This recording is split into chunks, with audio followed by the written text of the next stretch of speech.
क्योंकि अगले श्लोक में बात स्पष्ट हो जाती है। जब ऋषियों ने कहा सूत जानासि भद्रम ते भगवान सात्वता पति देवक्यां वसुदेवस्य जातो यस्य चिकीर्षया। अब ऋषि जानते हैं भाई भगवान का अवतार हुआ, भगवान ने सब लीला की, पर कह रहे नहीं आप हमको सुनाइए, आप हमको सुनाइए, क्योंकि वो ये जानते हैं, पहले ही कह आए हैं निगम कल्प तरोर गलितम फलम शुक मुखादमृत द्रव संयुतम। कह रहे हम भक्त के मुख से सुनना चाहते हैं भगवान की बात, भक्त के मुख से। इसलिए इस सारी व्यवस्था में सबसे शीर्ष पर कौन है? व्यास बड़े हरि के जना, हरि ही नवावत मां, जिनके हिय में बसत हैं तीन लोक के नाथ, बड़े हरि के जना, बड़े हरि के जना। मुझे तो इस जीवन यात्रा में कितने संतों से मंत्र मिले, किसी ने क्या मंत्र दिया, किसी ने क्या मंत्र दिया, और उन मंत्रों का प्रत्यक्ष प्रभाव मैंने अपने जीवन में देखा, देख रहा हूं। ये मंत्र ही तो था जब किसी संत ने मुझसे कहा कि बोले बेटा अगर आध्यात्मिक उन्नति चाहते हो तो अपनी प्रशंसा करने वाले लोगों से दूर रहना, उनसे बचकर रहना, निंदक नियरे रहे, अपनी आलोचना देखते रहना, सुनते रहना, सहते रहना, अपना परिष्कार करते रहना, अपना सुधार करते रहना। बोले वो भगवान की हुई व्यवस्था है तुम्हारे लिए।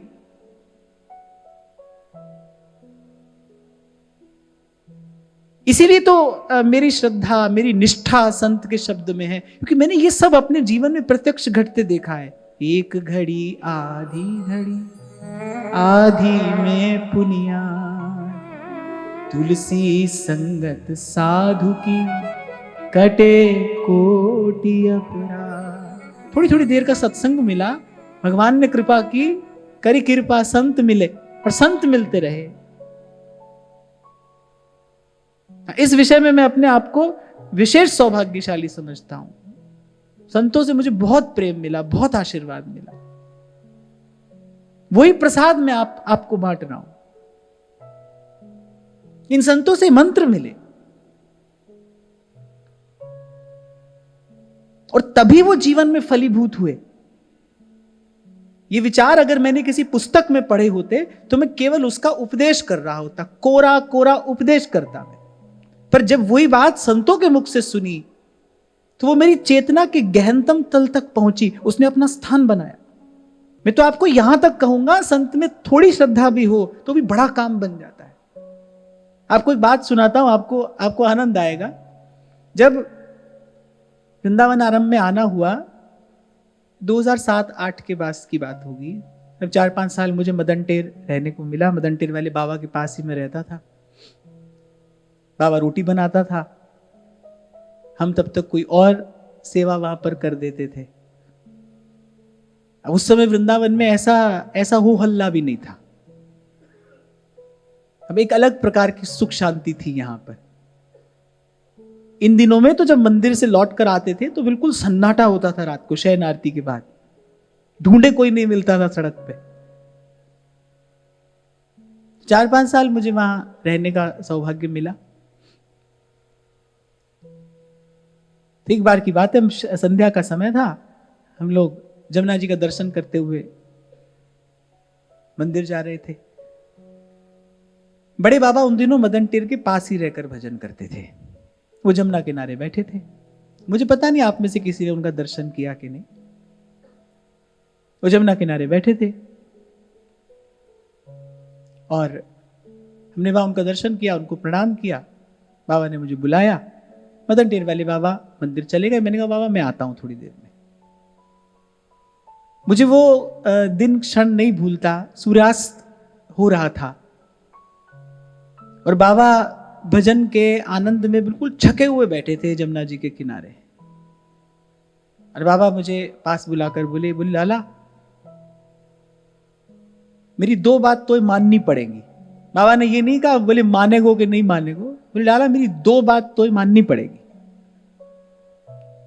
बाबा में मेरी श्रद्धा थी, मुझे बाबा अच्छे लगते थे। तो मैंने कहा हाँ बाबा।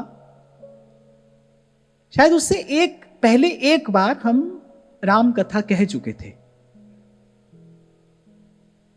बड़ा अच्छा आयोजन रहा, तो हमको लगा कि भाई अब तो गाड़ी चल निकलेगी। और इससे पहले मेरा पग बाहर पड़ता, उससे पहले देखो क्या प्रभु की कृपा। तभी तो मैं कहता हूं उसके गुण उपकार का पा सकूं नहीं पार, रोम रोम कृतज्ञ है। बाबा ने कहा कि बोले लाला 2 काम है। एक तो वृंदावन में कभी अपनो आश्रम नहीं बनानो, ये तो पहलो काम है। बोले यहां अपनो स्थान बनानो ही नहीं, अपनी छोटी कुटिया बना के रहियो कहीं। और बाबा दूसरी बात, और बोले दूसरी बात लाला तू कथा कीर्तन करे ना, ध्यान रखियो कि काऊ के चढ़ावे को एक बादाम भी संग में तेरे संग में आ नहीं जाए। ये 2 काम बिल्कुल नहीं करने। अब इससे पहले तो मैं कुछ और सोचता, और बाबा ने ऐसे किया, जमुना जी का जल, बोले हाथ में जमुना जी को जल ले और देख सूर्य भगवान साक्षी हैं, या बात पे पलट मत जाइयो। अब मैं मन में सोच रहा हूं, अपनी मन की बात बताऊं। मैंने कहा ना ये काम करना है ना वो काम करना है, फिर हम करेंगे क्या भाई? कोई आश्रम भी नहीं बनाना है, किसी से कुछ लेना देना भी नहीं है, फिर हम करेंगे क्या? और बाबा ने तो मुझे समय ही नहीं दिया। और मैंने कहा थोड़ी बहुत श्रद्धा हमारी भी बाबा में थी, बाबा अच्छे लगते थे। मन में बस एक बात आई, बाबा जो कह रहे हैं ना भाई, संत साधु से होए ना कारज हानि, लाभ हो के नहीं हो हानि नहीं होती, ये बात बिल्कुल पक्की है, नुकसान नहीं होगा। और आज मैं देखता हूं मेरे जीवन में ये जो एकांत का सुख है, मेरे जीवन में सर्वाधिक सुख उसी संत की कृपा के कारण ही तो है। एक भी कार्य ऐसा कर लिया होता, एक भी कार्य अगर ऐसा कर लिया होता, हम भी भाई उसी चक्की में पिस रहे होते हैं। और जब तक लेना देना रहता है तब तक कोई मगन हो नहीं सकता है। सुख पाया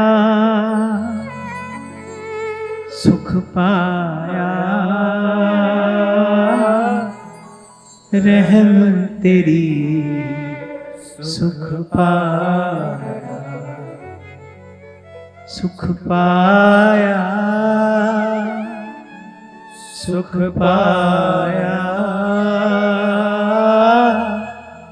रहम तेरी, सुख पाया।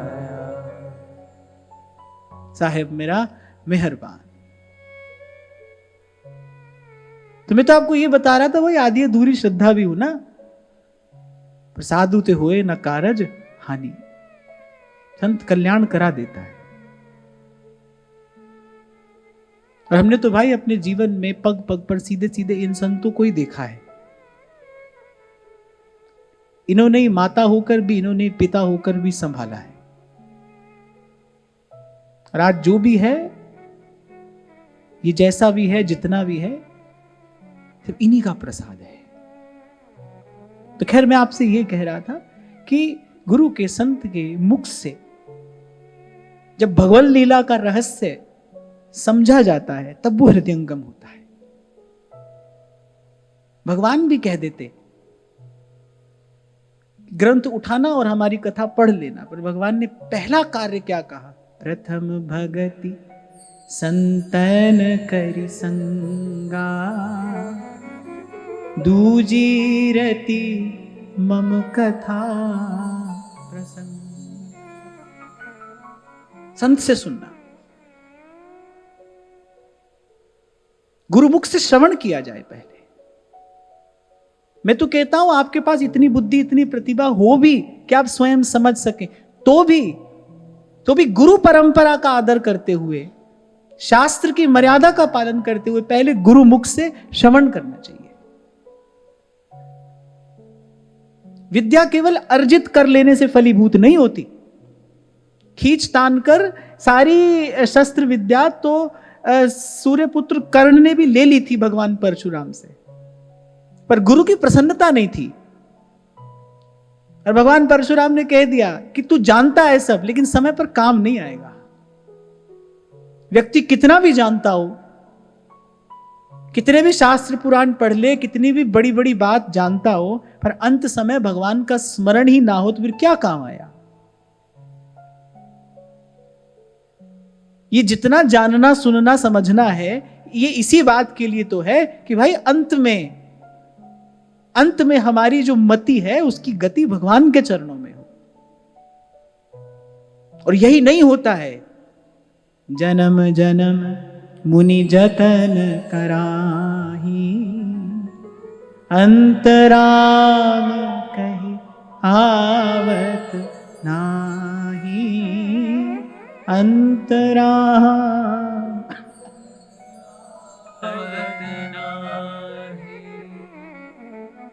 अब ऋषि कह रहे हैं कि आप तो जानते ही हैं कि देवकी जी के गर्भ से कृष्णस्तु भगवान स्वयं भगवान ने अवतार धारण किया है। इसका अर्थ यह है कि भगवान की लीला कथा ऋषि मुनि जानते हैं, पर पूछ रहे हैं आप सुनाइए हमको, आपसे सुनना चाहते हैं।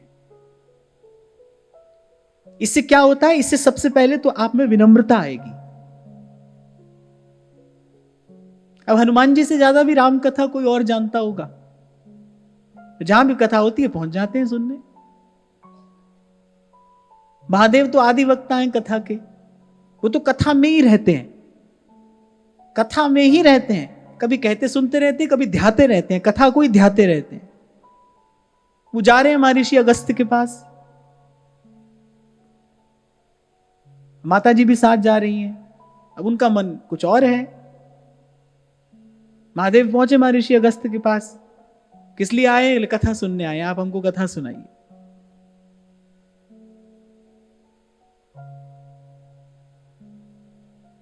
महर्षि क्योंकि महादेव आए हैं, यद्यपि वो श्रोता बनकर आए, पर फिर भी पहले उनका सत्कार करते हैं,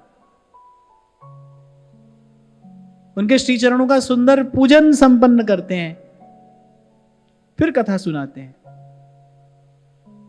अच्छा, माता जी के मन में यह है कि अरे बालक है, हमको क्या सुनाएगा। अब भाई वो तो जगदम्बा है, उनके सामने तो वो बालक ही है। फिर अरे ये हमारा बालक ही तो है, हमको क्या कथा सुनाएगा। और बस हुआ क्या, महादेव तो आनंद मग्न हो रहे हैं। हरि कथा सुन सुन के माता जी को नींद आ गई। अब जब कथा पूरी हुई, जब चलने लगे, रास्ते में पूछा महादेव से, बोले सुनो क्या सुनाया था। महादेव जानते तो सो गई थी, वो निद्रा नहीं थी, क्योंकि श्रद्धा नहीं थी कथा श्रवण में। इसलिए मैंने कहा ये आवश्यक है, ये पहली संपत्ति है जो हमको कमानी है। किसी के चरणों में जाकर बैठने से विनय उदय होती है, वो श्रद्धा के रूप में प्रतिफलित होगी। कालांतर में जाकर विनय पूर्वक सेवा में लगे रहोगे किसी साधु की, किसी संत की, तो वो कालांतर में जाकर श्रद्धा के रूप में प्रतिफलित होगी, वही श्रद्धा हो जाएगी। अब कथा आरंभ होने से पहले उनको लगा भाई ये बालक हमको क्या सुनाएगा, और हम तो सब कथा जानते ही हैं। अच्छा, माता जी को यह भी लगा होगा भाई हम तो इन्हीं से ही सुन लेंगे, महादेव जैसा तो कोई और वक्ता है नहीं। ये सब बातें जो थी उसका परिणाम क्या हुआ कि वो कथा का रस, कथा का जो आनंद था वो नहीं ले पाई। अच्छा, जब मार्ग में पूछा ना कि क्या सुनाया उन्होंने, अच्छा महादेव ने भी कथा सुनाई नहीं। बरनत विविध पुराण इतिहासा, महादेव भी यहां वहां की कहानी सुनाते रहे। विश्वनाथ पहुंचे कैलाश, कथा नहीं सुनाई।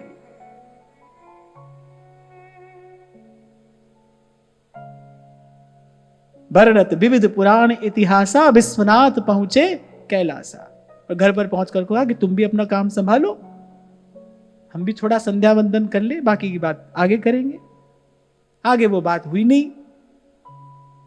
फिर तो जब उस देह का परित्याग किया माता सती ने, क्योंकि दक्ष शुक्र उपजी यह देही, पिता दक्ष थे ना, उसके कारण कह रहे कुछ माता स्वयं कह रही है, उसके कारण कुछ अश्रद्धा, कुछ अवज्ञा, ऐसे कुछ अवांछित भाव हमारे साथ में आ गए थे। उस शरीर का त्याग किया, फिर पर्वतराज हिमाचल के यहां प्रकट हुई, घोर तप किया, गुरु मिले, नारद जी ने मंत्र उपदेश किया, मार्ग बताया, विधि बताई, और बड़ी बड़ी कठिन, बड़ी कठोर परीक्षा मां पार्वती ने दी, तब महादेव मिले। फिर खैर जब तब मिले, तब से लेकर अब तक तो वो नित्य निरंतर कथा श्रवण करती हैं। यहां पर सुनना चाहिए, श्रद्धा युक्त होकर कथा का श्रवण करना चाहिए। ये अमोघ औषधि है, अमोघ औषधि, आत्मा को प्रसन्न कर देने वाली है, अंतःकरण को शुद्ध कर देने वाली है, चित्त की वृत्ति को निर्मल कर देने वाली है, मन को चंगा कर देने वाली है। ये ऐसी श्रद्धा युक्त होकर थोड़ी देर किसी साधु, किसी संत के पास बैठकर उनसे कही आदर से, प्रेम से, कि भगवान की कथा सुनाइए।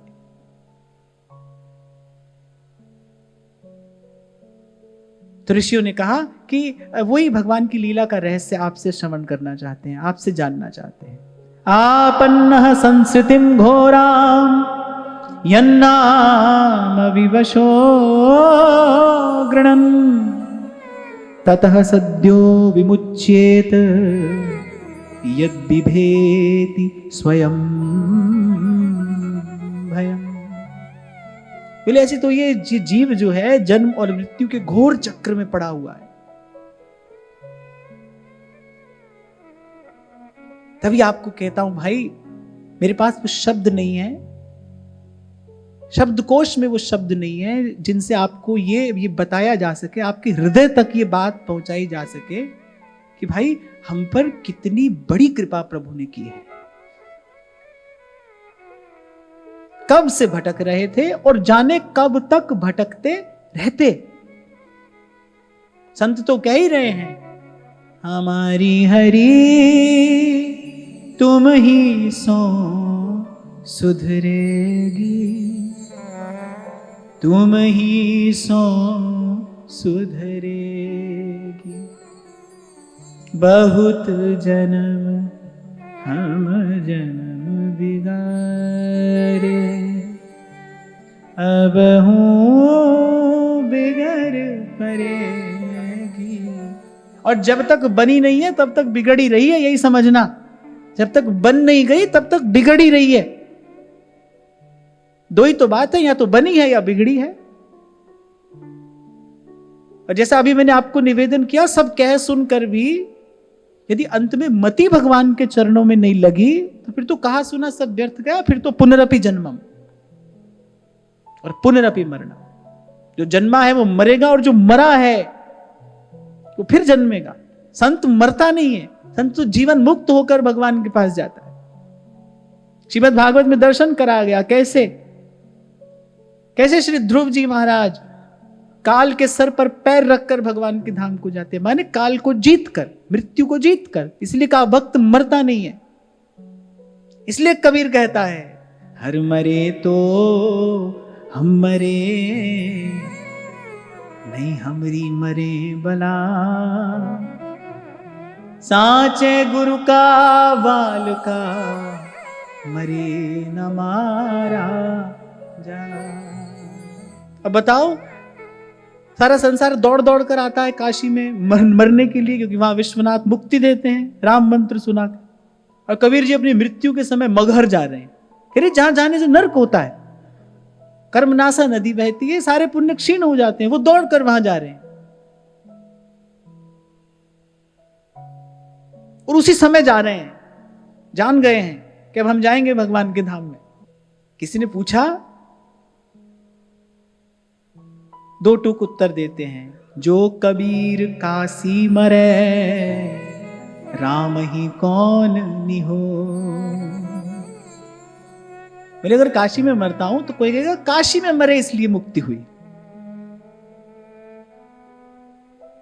फिर मेरे गुरु की महिमा कैसे प्रकट होगी, जिसने मन के संशय दूर किए, जिसने जीवन मुक्त किया। फिर ये बात संसार कैसे जानेगा और क्यों मानेगा हम ना मरे, मरी है संसार। और फिर दूसरी बात कबीर जी ने कहा, भाई जिसको मरना हो वो काशी में मरे ना, हमको मरना नहीं है, हमको मरना नहीं है। जा मरने से जग डरे, कबीर कह रहे हैं जा मरने से जग डरे, मृत्यु के भय से भयभीत होकर कोई यहां दौड़कर आ रहा है। जा मरने से जग डरे, मेरे मन आनंद, कब मरी हो कब भेटी हो, पूर्ण परमानंद। अरे संसार मानेगा कैसे? हमको मिला जियावन हारा, हम ना मरे, मरी है संसार। हम ना मरे, मरी है संसार।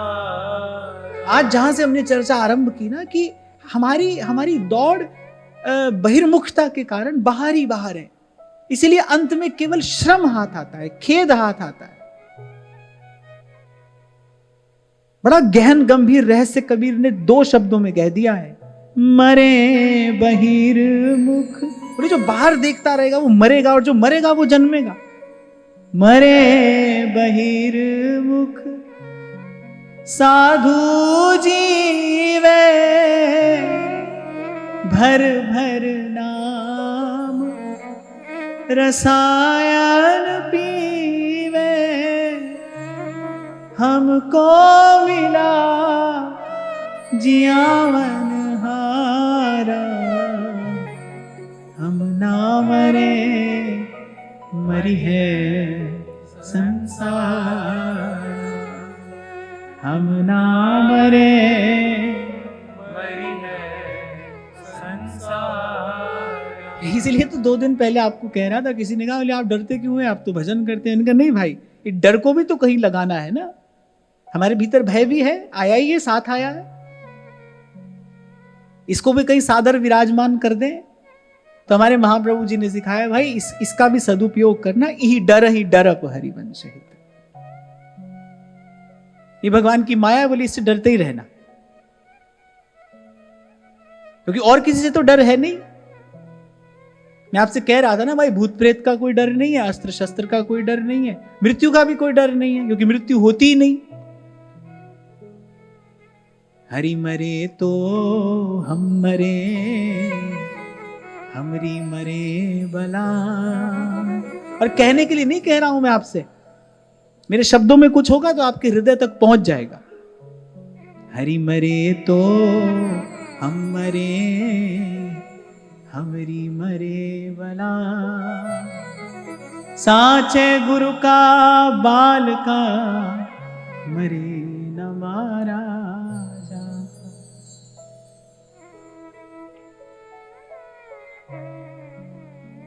फिर ऐसे तो जीव पड़ा ही है जन्म और मृत्यु के चक्र में। आपन्नः संस्कृतिम घोरा,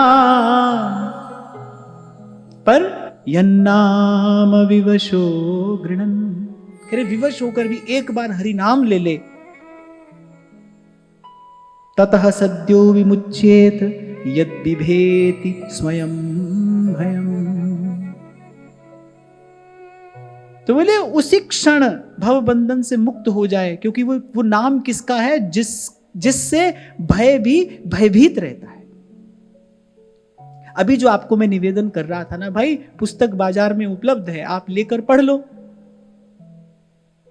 पर लेकिन शास्त्र का जो अर्थ है, शास्त्र का जो रहस्य है, वो तो गुरु के मुख से श्रवण करने पर ही हृदयंगम होता है।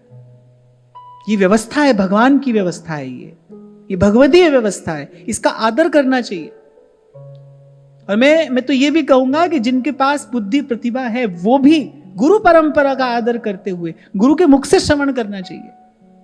आज के इस श्लोक के चिंतन से यही बात तो हमारे हाथ आई शौनक आदि ऋषियों का ये वाक्य ही बता रहा है कि वो भगवान की लीला कथा सब जानते हैं। सूत जाना शिवद्रम ते भगवान सात्वताम पति।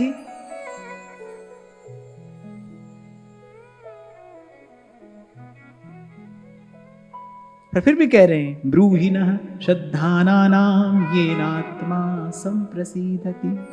फिर भी आप सुनाइए, हमको सुनना है।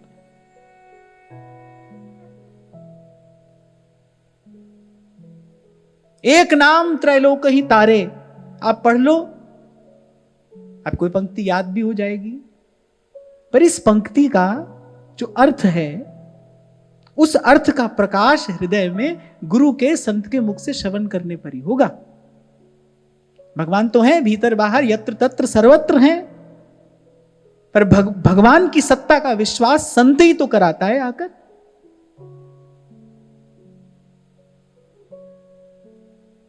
इसलिए अभी मैंने आपसे कहा कि मेरे शब्द में कुछ होगा, कोई ऊर्जा होगी तो वो आपके हृदय तक पहुंच जाएगी। मुझे किसी और प्रमाण की आवश्यकता नहीं है।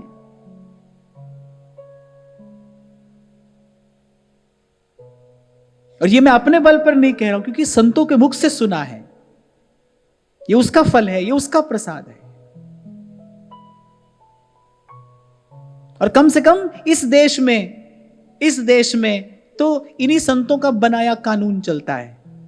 यहां तो संतों का बनाया संविधान है, जो आचार संहिता है उसका निर्माण करने वाले संत जन हैं। इनका कानून चलता है यहां। ये जो कह रहे हैं संत वचन पलटे नहीं, ये सृष्टि तो बनती बिगड़ती रहेगी, पर संत वचन पलटे नहीं, पलट जाए ब्रह्मांड।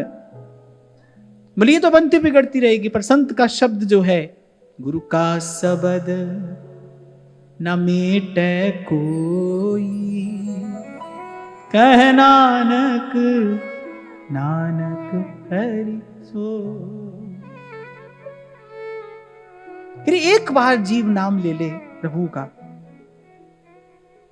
क्योंकि वो नाम समर्थ का है। फिर जिसके भय से भय भी भयभीत रहता है, भगवान के भय से भय भी भयभीत रहता है, इसीलिए भगवान का भक्त निर्भय हो जाता है।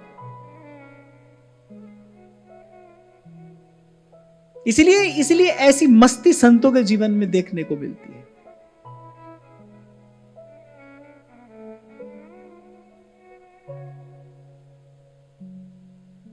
मात पिता सुत भाई,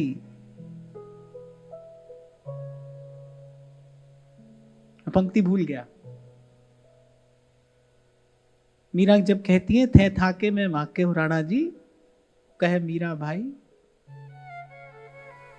गिरधर धनी धनी मेरे गिरधर मात पिता सुत भाई। गिरधर धनी धनी मेरे गिरधर मात पिता सुत भाई।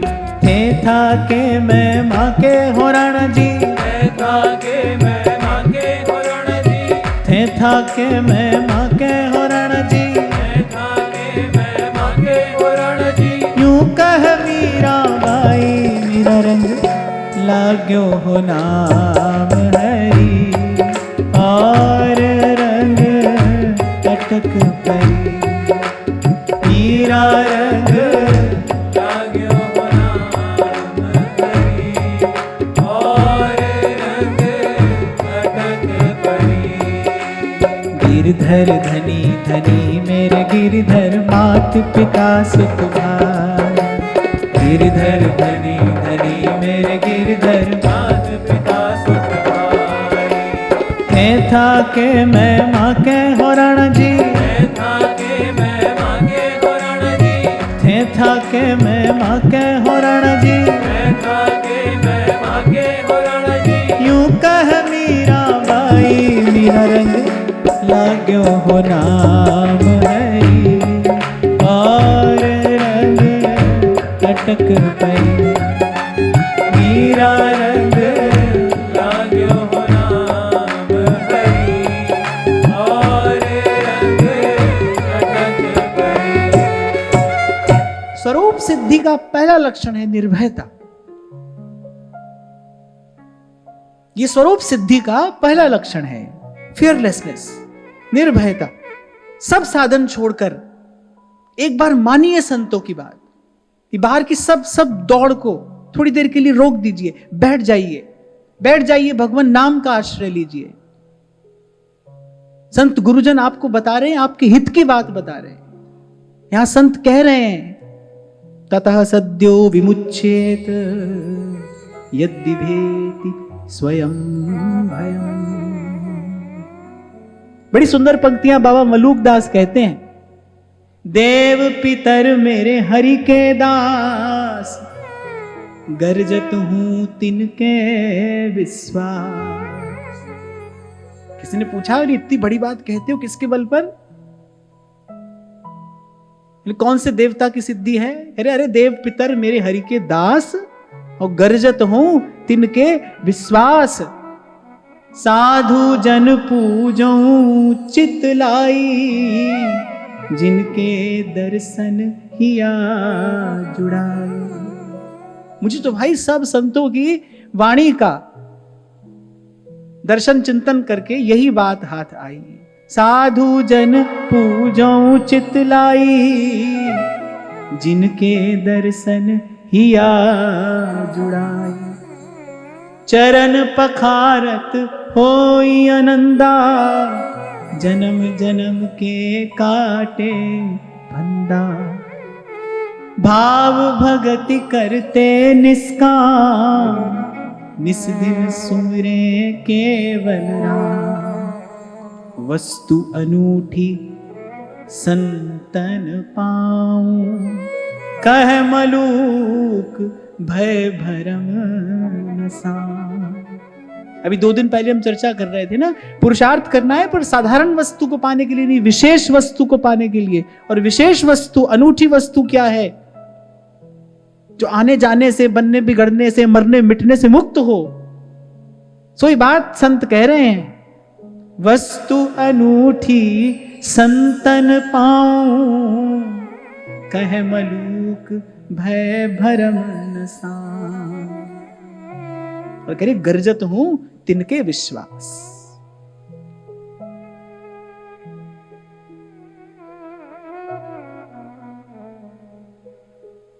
अंत में जीवन को विजय श्री प्रदान करने वाला ये विश्वास ही तो है। नित्य सत्संग का सेवन करना है, पर इसी भाव से हमारा विश्वास सुदृढ़ हो। काट छांट करके आइए, बाकी सब बातों को कुछ देर के लिए बाहर रखकर हमको यहां बैठना है। किस लिए? एक ही फल, एक ही प्रसाद हमको मिले, हमारा अंतःकरण शुद्ध हो जाए। ये मन हो निर्मल तुम्हारी कृपा से। आज की वार्ता यहीं श्री जी के चरणों में निवेदन करते हैं। महाराज श्री के चरणों में प्रणाम। आप सबके हृदय स्थित प्रभु को, भाव प्रभु को नमन।